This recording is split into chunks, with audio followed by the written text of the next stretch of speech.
अतिथि सहायक प्राध्यापक, हिंदी विभाग, कमला राय कॉलेज, गोपालगंज, जयप्रकाश विश्वविद्यालय, छपरा।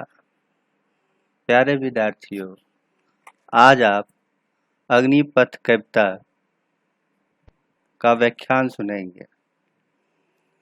अग्निपथ कविता हरिवंश राय बच्चन जी का लिखा हुआ है। अग्निपथ कविता का भावार्थ समझने से पूर्व हरिवंश राय बच्चन के जीवनी एवं साहित्यिक परिचय से रूबरू होना आवश्यक। हरिवंश राय बच्चन का जन्म 27 नवंबर 1907 ईस्वी को हुआ था। इनका जन्म पट्टी गांव, प्रतापगढ़ जिला, उत्तर प्रदेश में हुआ। इनकी मृत्यु 18 जनवरी 2003 को हुई थी, मुंबई में। इनके पिताजी का नाम प्रताप नारायण श्रीवास्तव एवं माताजी का नाम सरस्वती देवी था। पत्नी श्यामा देवी। इनकी मृत्यु टीबी से मृत्यु होने के उपरांत इन्होंने तेजी बच्चन से शादी की। इन्हें 2 संतान हुए, अभिताभ बच्चन, अजिताभ बच्चन। हरिवंश राय बच्चन जी का शिक्षा दीक्षा का आरंभ परिषद स्कूल से हुई।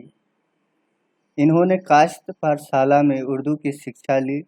तत्पश्चात इलाहाबाद विश्वविद्यालय से अंग्रेजी में एमए किए और कैम्ब्रिज विश्वविद्यालय से पीएचडी। हरिवंश राय बच्चन कई वर्षों तक इलाहाबाद विश्वविद्यालय में अंग्रेजी विभाग के प्राध्यापक रहे। अल्पकाल के लिए आकाशवाणी के साहित्यिक कार्यक्रमों से जुड़े रहे।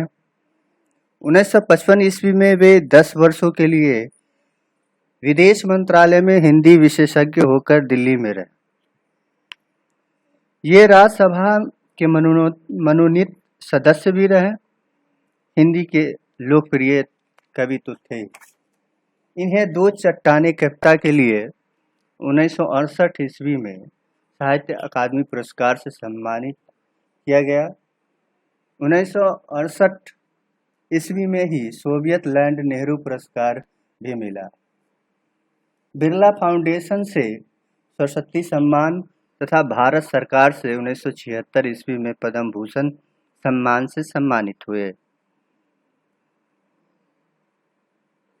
इनकी मुख्य रचनाओं में इनका जो कविता संग्रह है उसे हम देखते हैं तो सर्वप्रथम 13 हार, मधुशाला, मधुबाला, मधुकलश, निशा निमंत्रण, खादी के फूल, आरती और अंगारे, बुध और नाचघर, 4 खेमे 64 खूटे, 2 चट्टाने आदि इनके मुख्य कविता संग्रह है। इनकी आत्मकथाओं में क्या भूलूं क्या याद करूं, मीर का निर्माण फिर, बसेरे से दूर, 10 द्वार से सोपान तक मुख्य। हिंदी साहित्य इतिहास के उत्तर छायावाद काल के कवियों में हरिवंश राय बच्चन का स्थान अविस्मरणीय है।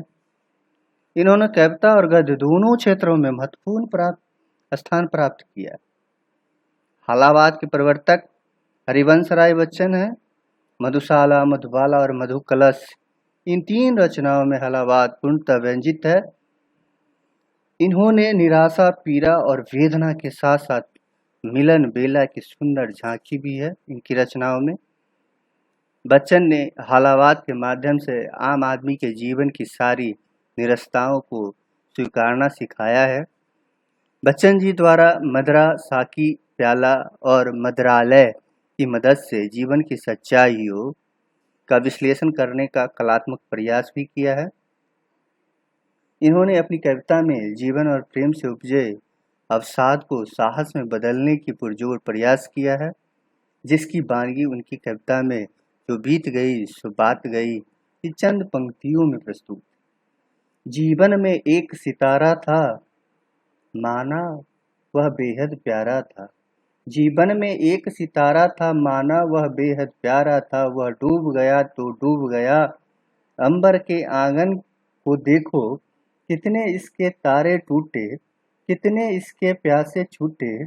जो छूट गए फिर कहाँ मिले, पर बोलो टूटे तारों पर, कब अंबर सुख मनाता है, जो बीत गई सो बात गई। हरिवंश राय बच्चन की कविताएं घोर निराशा के क्षणों में भी एक उम्मीद है, रोशनी की एक किरण है, जो हमें जीवन में रास्ता दिखाती। डॉक्टर धर्मवीर भारती भी कहते हैं कि बच्चन जी हिंदी के हजारों वर्षों के इतिहास में पहले ऐसे कवि और इतिहासकार हैं जो अपने बारे में सब कुछ इतनी बेबाकी, साहस और सद्भावना से बयां कर देते। उनकी आत्मकथा आलोचकों द्वारा भी बहुत सराही गई। साहित्य की दुनिया में बच्चन जी अपने अमर गीतों, कविताओं, आत्मकथा के लिए हमेशा सबके दिलों में रहेंगे। अब हम अग्निपथ कविता एवं उसके भावार्थ की विवेचना करेंगे। अग्निपथ कविता की शुरुआत से ही अग्निपथ अग्निपथ अग्निपथ की आवृत्ति होती है। देखा जाए, अग्निपथ अग्निपथ अग्निपथ, वृक्ष हो भले खरे, हो घने हो बरे, एक पत्र छाह भी, मांग मत मांग मत मांग मत, अग्निपथ अग्निपथ अग्निपथ। हरिवंश राय बच्चन इन पंक्तियों के माध्यम से यह संदेश देते हैं कि अपने जीवन पथ पर बढ़ते समय अथवा जीवन के लक्ष्यों को प्राप्ति करते समय कई तरह की बाधाएं, कई तरह की परेशानियां और मुश्किलें आएगी, किंतु इन बाधाओं से घबराना नहीं, बल्कि अपनी पूरी शक्ति के साथ कर्म पथ पर बिना झुके बिना रुके बढ़ते ही चले जाना। कर्म पथ पर कठिन परिस्थितियों को कर्म पथ पर कठिन परिस्थितियां तो आएगी, और वृक्ष रूपी सहायक लोग, वृक्ष रूपी सहायक लोग, वृक्ष हो भले खरे, वृक्ष जो खरे हैं सहायता प्रदान, छांव प्रदान करने के लिए, ये लोग हमारे सगे संबंधी मित्र आदि हमारी सहायता करने आएंगे, सहायता करने के लिए हाथ बढ़ाएंगे, परंतु इनसे सहारा कदापि नहीं लेना है। कभी ऐसा कहते हैं कि हम अगर सहायता लेते हैं तो हम आत्मिक रूप से कमजोर होते, इसीलिए बिना सहायता बिना सहारा के कर्मवीर की भांति अपना लक्ष्य प्राप्त करने के लिए अग्रसर होते जाना है, आगे बढ़ते चले जाना है। काव्यांश का अगला भाग है, तू न थकेगा कभी, तू न थमेगा कभी, तू न मुरेगा कभी, कर शपथ कर शपथ कर शपथ। बच्चन जी इन पंक्तियों के माध्यम से यह संदेश देना चाहते कि मनुष्य को जीवन के पथ पर कई बाधाओं को सामना करना पड़ता है। तात्पर्य कि जब मानव अपने जीवन में लक्ष्य की ओर अग्रसर होता है तो कई ऐसी परिस्थितियां आती है कि मनुष्य अपना धैर्य खोने लगता है, उसका मन विचलित होने लगता है और वह टूटने लगता है। इस समय में भी, इस कठिन परिस्थितियों में भी मनुष्य को घबराना नहीं चाहिए, रुकना नहीं चाहिए और न ही अपनी ऊर्जा को कम होने देना चाहिए। किसी भी परिस्थितियों से घबराना नहीं, बल्कि डटकर सामना करना चाहिए। अपना रास्ता भी नहीं बदलना चाहिए, डरना नहीं चाहिए। कभी कहते हैं चाहे जो हो जाए, किंतु अपने पथ पर कर्मवीर की भांति शपथ लेकर निरंतर बढ़ते रहना चाहिए। साहसी मनुष्य की भांति बढ़ते रहना चाहिए, न रुकना चाहिए न मुड़ना चाहिए, न अपना रास्ता छोड़ना चाहिए, बल्कि साहसी मनुष्य की तरह आगे बढ़ते रहना चाहिए। कविता का अंतिम पैराग्राफ है, यह महान दृश्य है, चल रहा मनुष्य है। यह महान दृश्य है, चल रहा मनुष्य है। अश्रु स्वेद रक्त से लथपथ लथपथ लथपथ, अग्निपथ अग्निपथ अग्निपथ। इस काव्यांश का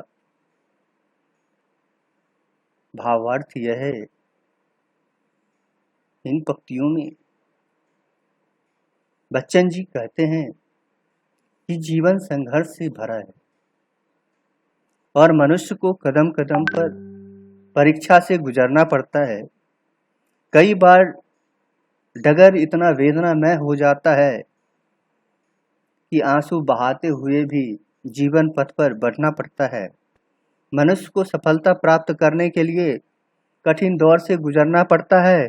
कवि कहता है, संसार का सबसे सुंदर दृश्य वो है जब मनुष्य अपना खून पसीना बहाते हुए अग्निपथ पर आगे बढ़ता रहता है।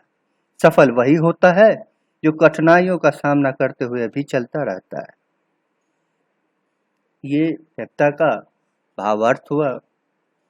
कविता का मूल भाव जो है वह यह है कि जीवन संघर्षमय है। यहाँ कदम कदम पर चुनौतियों का सामना करना पड़ेगा। परिस्थितियों से घबराकर दूसरों से सहायता नहीं लेनी चाहिए, क्योंकि इससे आत्मविश्वास का हनन होता है। जीवन के कष्टों को जूझते समय नहीं थकना चाहिए और न कभी रुकना चाहिए और न ही कभी घबराना और न ही कभी घबराकर अपना रास्ता बदलना चाहिए। मनुष्य को सफलता प्राप्त करने हेतु खून पसीना बहाने के लिए तत्पर रहना चाहिए। जंगल से मंगल तक की यात्रा मनुष्य ने अग्निपथ के माध्यम से ही किया है। इस कविता का यह मूल भाव है। कविता के विशेष में उसके शिल्प पर दृष्टि दे तो पाते हैं कि इस कविता में खरी बोली का प्रयोग किया गया है। भाषा बिल्कुल सरल है, लय से भरा हुआ है, लयात्मक है और गीतात्मक भी, प्रेरणादायक है, भावात्मक है। संबोधन शैली का भी प्रयोग किया गया है। तू न थकेगा कभी, तू न थमेगा कभी, संबोधन शैली का प्रयोग है। यहाँ अनुप्रास और पुनरुक्ति अलंकार का भी प्रयोग है। कर शपथ में यहाँ अनुप्रास अलंकार है, पुनरुक्ति अलंकार है। मांग मत इसका उदाहरण है। धन्यवाद।